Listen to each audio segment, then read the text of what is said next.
All right, let's dive in. Today, we're going on a bit of a treasure hunt. We're looking for a hidden wire, this invisible connection that ties the super technical, deep plumbing of the financial world directly to your investment portfolio. I mean, think about it. What on earth could possibly connect these two things? You've got these giant banks lending cash to each other for like 8 hours overnight, and then you have the wild, crazy price swings of things like Nvidia and Bitcoin.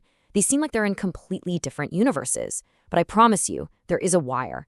And by the time we're done here, you're not only going to see the wire, you're going to understand exactly how the electricity flows through it.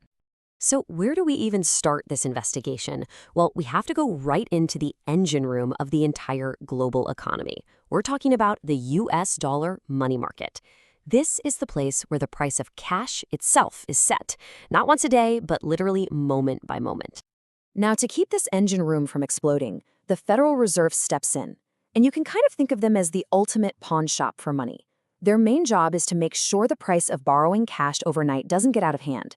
They don't want it spiking up, because that signals panic, but they also don't want it collapsing to zero, which creates all sorts of instability. So what they do is they create something called a rate corridor. It's basically a set of guardrails to keep the price of money on the road. Okay, so how do they actually build these guardrails? It's surprisingly simple, actually. They just set a hard ceiling and a hard floor. Let's take a look at how that works.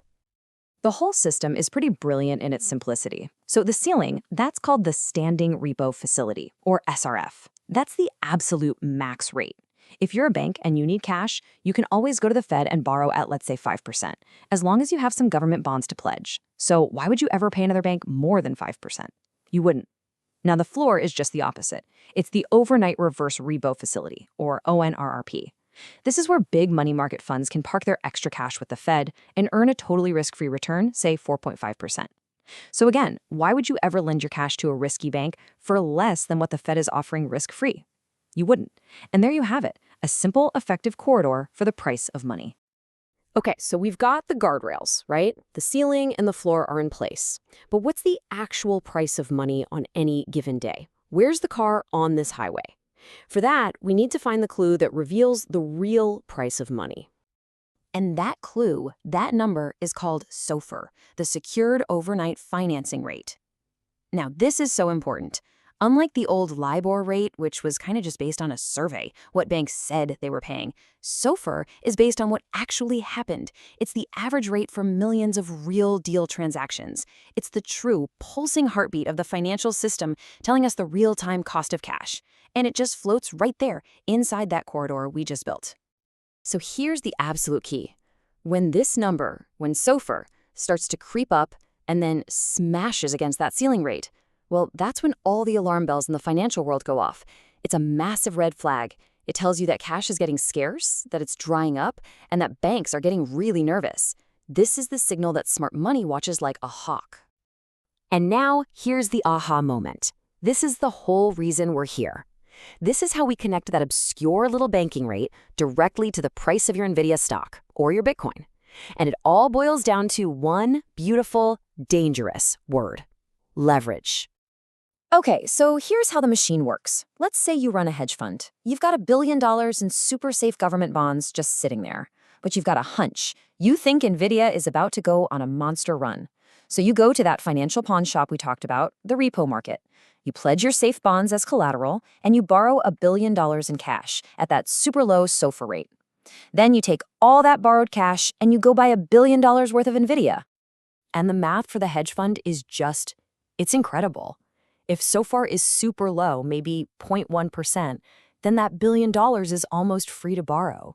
So if Nvidia goes up just 5%, the fund sells, repays the tiny 0.1% in interest, and pockets a clean 4.9% profit.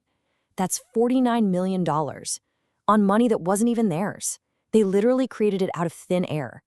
You have to understand, the entire business model for thousands of funds is built on this exact trade. Someone once put it perfectly with this quote: SOFR is the cost of gas for race cars. The race cars are leveraged hedge funds. I mean, that just nails it, right?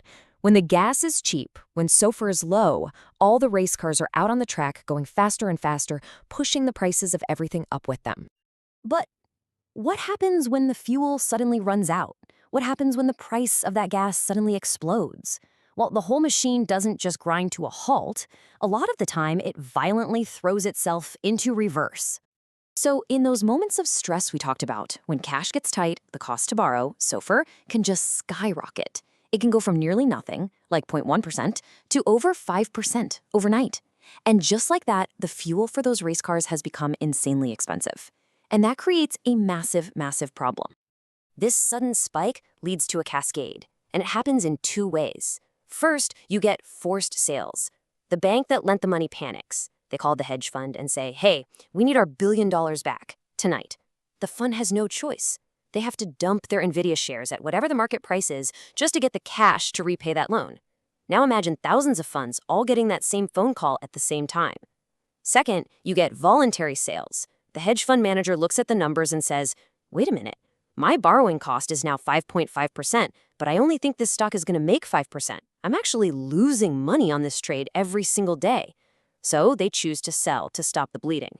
Either way, forced or voluntary, you get the same result, a tidal wave of selling that just crashes asset prices. So, now that we understand the plumbing, now that we've got the owner's manual for this leverage machine, let's use it to see what's actually happening in the markets right now. Well, if we look at the current landscape, the good news is that the recent stress we saw in the SOFR market seems to be calming down. Liquidity's getting better. At the same time, you're hearing a lot of talk about more fiscal fuel, government stimulus being pumped into the system. And the Fed itself seems ready to jump in and provide support if things get too dicey. So when you put all that together, it suggests that, yeah, we should probably expect a lot of volatility, those sharp, scary down days, but a really deep, prolonged crash of 20 or 30%, probably less likely for now. But the fiscal picture is complicated. For instance, some of the proposals to fund all this new spending rely on things like tariffs, but you just have to look at the numbers. The math doesn't really add up. Tariffs might bring in, let's say, $380 billion a year. The problem is the U.S. government deficit is running at about $1.8 trillion. You're literally missing a zero. You can't fill a $1 trillion hole with a $1 billion shovel. It's just mathematically not possible.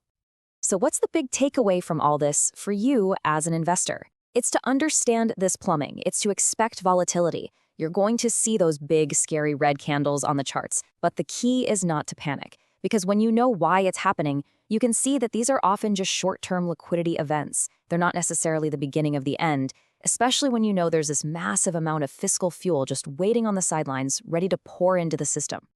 And that really leaves us with one final crucial question to think about. If governments and central banks are always standing by, ready to pump more and more fuel into the system whenever it stalls, does that mean these sharp, violent, volatile swings are just the new normal? Is this just something we all have to get used to as investors? It's definitely something to think about. Thanks for tuning in.